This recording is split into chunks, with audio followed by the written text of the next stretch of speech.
ভালো আছি, আপনি কেমন আছেন? মেয়েটি বলল, হ্যাঁ আমিও ভালো আছি। মেয়েটি আবারও বলে উঠলো, আচ্ছা আজকেও কি আপনার মন খারাপ? আমি বললাম হ্যাঁ। মেয়েটি বলল, আজকে কি মন খারাপের কারণ আছে? আমি বললাম না, খুঁজে পাই না। তারপরে মেয়েটি বলল, ও আচ্ছা। তারপর মেয়েটি আবারও বলে উঠলো, আচ্ছা ঠিক আছে, আজকে আপনি মন খারাপের কারণ খোঁজেন, আমি আসি, অনেক দেরি হয়ে গেছে, আজকে আমাকে বাড়ি যেতে হবে। এই বলে মেয়েটি চলে যাচ্ছিল। তারপরে মেয়েটিকে আমি পিছন থেকে ডেকে বলি, আপনার নাম? আপনার নামটা তো এখনো জানা হলো না। তারপর মেয়েটি পিছন ঘুরে বলে, আমার নাম তিশা।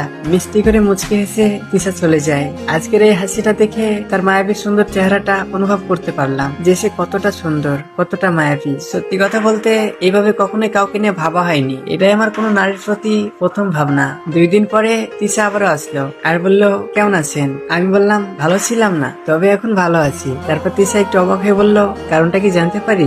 আচ্ছা আজকে কি আপনার মন খারাপ নাই? তারপর আমি বললাম, মন খারাপ ছিল কিন্তু আর এখন নেই। তারপর তিশা বলল, আচ্ছা এই দুটোর কারণ